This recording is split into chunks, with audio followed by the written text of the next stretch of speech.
চলো নতুন দিন নতুন আরও একটা ভিডিও তোমাদের জন্য। আজকে হচ্ছে শনিবার, সকালবেলাটা শুরু করলাম 2 কাপ চা দিয়ে। অনেক সকালবেলায় ঘুম ভেঙে গেছে, তো তার জন্য সকালবেলা উঠে সবার আগে চাটা বসিয়ে দিয়েছি। চাটা খাবো, তারপর সারাদিনের কাজ শুরু করব। যদিও আজকে খুব একটা বেশি কাজ নেই, কারণ রাত্রিবেলা কালকে রান্না করে রেখেছিলাম, আজকে শুধু একটু ভেন্ডি ভাজবো। আর এদিকে চাটা হতে হতে নীলাদ্রি টিফিনটা রেডি করে দিচ্ছিলাম। আজকে কালকে যেহেতু রাত্রি সন্ধ্যাবেলা খুব বেশি একটা টিফিন করিনি, তো সেই কারণে এখানে একটুখানি ডিমের ঝোল আর ভাত ছিল, এটাই দিয়ে দিচ্ছি। আর সকালবেলা ব্রেকফাস্টে নীলাদ্রি খেয়ে আছে চা আর 2টো পিনাট বাটার দিয়ে পাউরুটি দিয়ে দিয়েছি, এটা খেয়েই চলে যাবে। দুপুরবেলা ভাত খাবে। আর কাল রাত্রিবেলা তো নীলাদ্রির ভিডিও হয়েছিল ওই ডিম সোয়াবিন দিয়ে ভাত দিয়ে, তো ওই খেয়ে দিয়ে উঠে ওই টেবিলগুলো কিছুই আর সরানো হয়নি, তো সেগুলো এখন পরিষ্কার করব। নীলাদ্রি বেরিয়ে গেছে, মোহর উঠে গেছে, আর এখন ও যেহেতু স্কুল নেই আজকে শনিবার, দেখো কি সুন্দর ও ঘর দুয়ার পরিষ্কার করে দিচ্ছে, বিছানাটা ঝেড়ে দিচ্ছে, জলের বোতলগুলো এদিক ওদিক থেকে জোগাড় করে সব ঘরে গিয়ে মানে পাশের ঘরে রেখে আসে। তো আমি এখানে এগুলো সব পরিষ্কার করে আর একটু গান শুনছিলাম। আজকাল আবার আমার খুব বিটিএসের গান শোনার শখ হয়েছে, ভালোও লাগে শুনতে। তো এই তো সমস্ত গান শুনতে শুনতে ঘর দুয়ারগুলো সব পরিষ্কার করে নিলাম। আর এখানে মোহরকে খাওয়াচ্ছিলাম। এখানে ছিল ওটস, কলা আর হচ্ছে টক দই, এটা খাইয়ে দাইয়ে নিয়ে ভেন্ডিটা ভাজতে চলে গেলাম। কালকে রাত্রিবেলা দেখেছো সবই রান্না করে রেখেছি মোটামুটি, আর মাটনটা ধুয়ে রেখে দিয়েছি। আমি সন্ধেবেলা ভিডিও করব, এই যে কারণ হচ্ছে গিয়ে দিনের বেলা যদি একসাথে সবার ভিডিও করতে যাই না, আমার মার, তাহলে না অনেক বেলা হয়ে যায়। নীলাদ্রি সকালবেলা মাটনটা এনে দিয়েছে, পুরো গর্দানের পিস, আর মাটনটাও খুব ভালো ছিল। এখন একটু ধুয়ে একটু পাতিলেবুর রস মাখিয়ে ফ্রিজে ঢুকিয়ে রাখবো, সন্ধেবেলা রান্না করব। আর এই যে ভেন্ডি ভাজা হয়ে গেছে। আমরা আবার ভেন্ডি খুব করে খাই না, তাহলে না কেমন একটা লাগে, কচকচ করে ভেন্ডিটা, ওটাই খেতে যেন বেশি ভালো লাগে।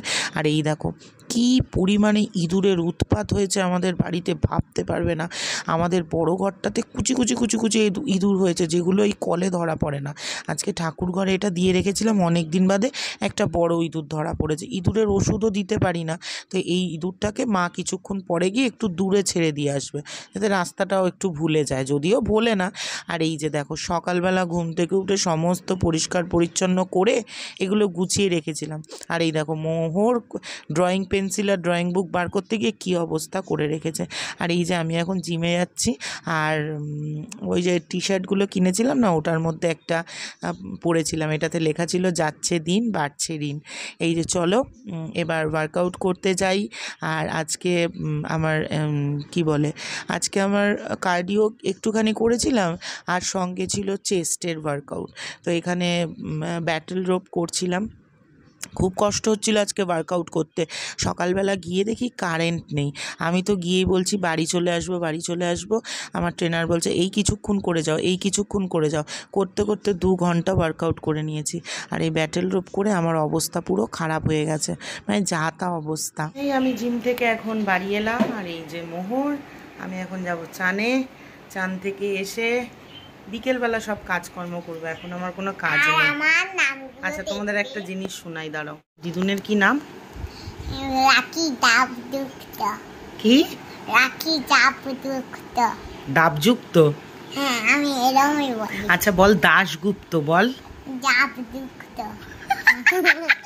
আবার বল। রাকি ডাবযুক্ত। হাই, দাস গুপ্ত। গুপ্ত। এবার বল দাশগুপ্ত।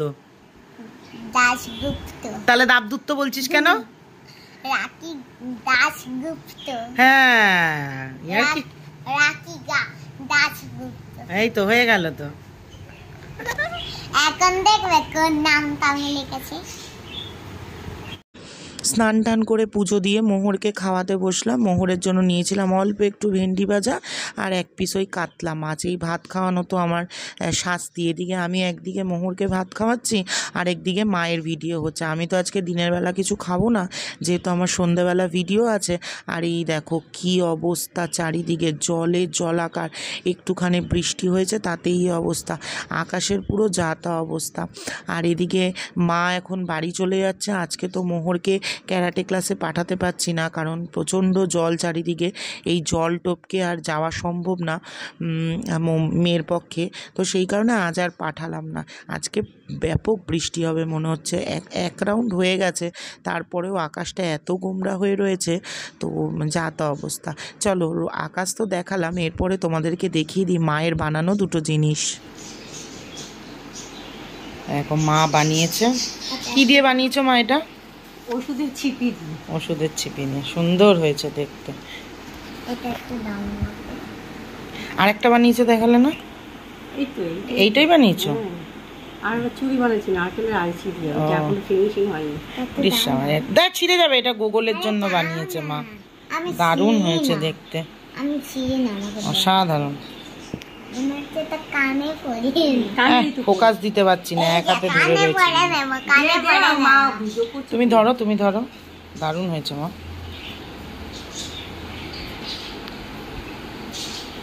খুব সুন্দর হয়েছে। এই তো সন্ধেবেলা কাজকর্ম শুরু করলাম। সবার আগে মাটনটা একটু সিদ্ধ করে নিচ্ছি, আর আজকে আবার সন্ধেবেলার একটু টিফিন করব। মায়ের যে এত প্রতিভা, সত্যি মানে জানাই ছিল না কত কিছু করতে পারে মা। আর আমার তো এত ধৈর্যই নেই। এখানে গরম জল বসিয়েছি আর মাটনটা বসিয়ে চলে গেলাম সব জামা কাপড় ভাঁজ করতে। আর এই যে বর্ষাকালে সারা ঘর ময় খালি জামা কাপড় মেলা।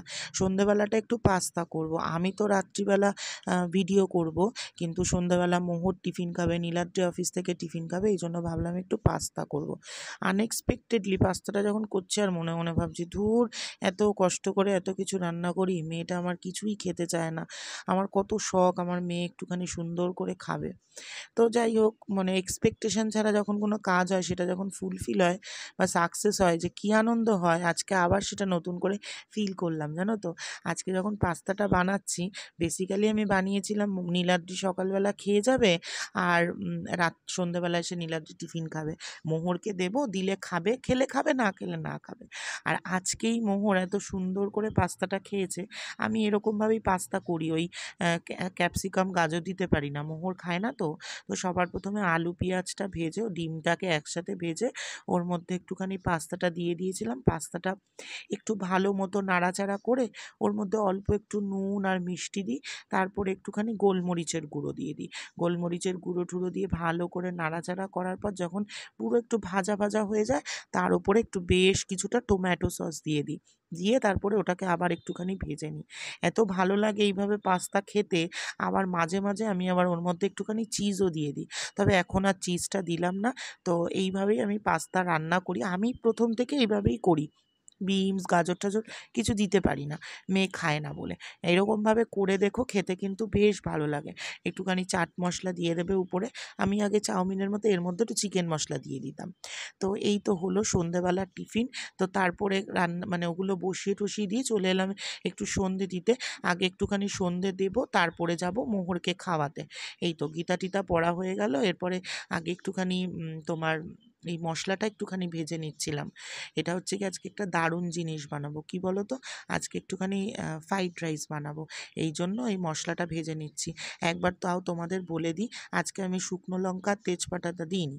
এখানে আছে হচ্ছে গিয়ে জয়িত্রী রয়েছে, তারপরে লবঙ্গ, এলাচ, দারচিনি, পাঁচফোড়ন আর জিরে। এটাকে ভালো মতো ভেজে একটুখানি পেস্ট করে নেবে। চাটনি, তারপর তোমার খিচুড়ি, পাঁচমিশালি তরকারি, থোর, মোচা, শুক্তো, যার ওপর পারবে একটু ছড়িয়ে দেবে। যা দারুণ টেস্ট হবে না। এই যে মোহরকে নিয়ে যাচ্ছি এটা দিতে, আর এখানে পেস্টটা পুরো হয়ে গেছে। আজ মোহর সত্যি পাস্তাটা খুব এনজয় করে খেয়েছে। আর এখানে আমি সবজি কাটতে বসেছিলাম, আর ওখানে একটু মোহরকে পড়াচ্ছিলাম। এইভাবেই আমার কাজ করতে হয়, একদিকে একটু একটু করে রান্নার কাজ করি, আর একদিকে মোহরকে পড়াতে থাকি। ওকে বলছিলাম তুই একটু রিভিশন কর। রিভিশন করতে গিয়ে কী শুরু করেছে জানো, ওই টমেটোটা নিয়ে শুরু করেছে, টমেটোর বাড়ে মজেদার, মানে কি বলবো। তো পড়া হয়ে গেছে, আমি বললাম যা লিখতে দিয়ে এসছি, এবার ঘরে গিয়ে লেখ। আর এখানে আমি ফ্রাইড রাইসের তোমার সমস্ত সবজিগুলো কেটে নিচ্ছিলাম। তাড়াহুড়ো করে রান্নাবান্না করি তো, সবজি কাটার অত সৌন্দর্য থাকে না। আর নীলাদ্রিকে যখন দিই কাটতে, কি সুন্দর জিরিজিরি গাজর, পুরো দোকানের মতো ফ্রাইড রাইসের বিনস ক্যাপসিকাম কাটে। আমার ওইসব নেই। আর আমার ফোনটা মনে হচ্ছে চেঞ্জ করতে হবে, জানো তো, ফোনটাতে না প্রবলেম হচ্ছে, দেখতে পাচ্ছ কেমন একটা ব্লিঙ্ক করছে। আর এখানে তারপরে মাটনটা বসিয়েছিলাম, ফ্রাইড রাইসটা আমি করে নিয়েছি আর দেখালাম না কিভাবে করছি। আর এই হচ্ছে আমার স্পেশাল ফ্রাইড রাইস।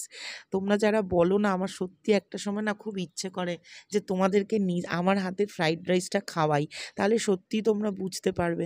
আমি সত্যি কথা বলছি, আমি আমার কোনো রান্না নিয়ে কখনো না বলি না যে আমি এটা খুব ভালো করি, ওটা খুব ভালো করি। এখন ফ্রাইড রাইসটা আমি একটু স্টিমে বসিয়েছি, কিন্তু আমার ফ্রাইড রাইসটা নিয়ে আমার ভীষণ গর্ব। আমি জানি আমি ফ্রাইড রাইসটা দারুণ বানাই।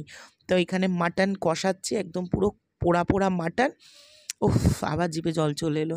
আর ওদিকে ফ্রাইড রাইসটা হয়েছিল মিষ্টি মিষ্টি, মাটনটা হয়েছিল ঝাল ঝাল। কী যে দারুণ কম্বিনেশনটা ছিল, কি বলবো। মাটনটা বসিয়ে দিয়ে চলে এলাম ঘর দুয়ার পরিষ্কার করতে। কালকে আবার কাজের দিদি আসবে না, আমাকে সব বাসন কোসন মেজে রাখতে হবে। এই জন্য অল্প অল্প করে যা যা রান্না করেছিলাম সব বাসনগুলো অল্প অল্প করে মেজে রেখেছি, নইলে আবার কালকে সকালবেলা উঠে গুচ্ছের কানে বাসন হবে, রাত্রিবেলা শুধু খাওয়ার বাসনটা রেখে দেবো। ওই জন্য সব বাসন টুকটুক করে মেজে রাখছি। আর এরই ফাঁকে অল্প অল্প করে রান্নাঘরটা, বেসিনটা পরিষ্কার করে রান্নাঘরটা একেবারে নিচটা মুছে নিলাম। এখন শুধু মাটনটা হবে, আর মাটনটা হয়ে গেলে গ্যাসটা তো পরিষ্কার করাই রয়েছে, একটু মুছে নেব। রাত্রিবেলা বলে রান্নাঘর নোংরা করে রাখতে নেই, তাহলে নাকি লক্ষ্মী ঠাকুর থাকে না। দেখছো মাটনটা কি দেখতে হয়েছে, অসাধারণ। আজকের এই মাটন আর ফ্রাইড রাইসের রেসিপিটা তোমরা কালকে পাবে। চলো, আর চর্বির পিসটাই সবার প্রথমে উঠেছে। চলো এবার আমার খাবারের সমস্ত কিছু রেডি করে নিই। আজকে ফ্রাইড রাইস আর মাটন কারির সঙ্গে আমার কী যেন খেতে ইচ্ছা করছিল, টমেটো আর তেঁতুলের চাটনি, আর একটুখানি তোমার পাঁপড় ভাজা আর বেগুনি। এই দুটো জিনিস আজকের রেসিপি মেনুতে আমি খুব মিস করেছি।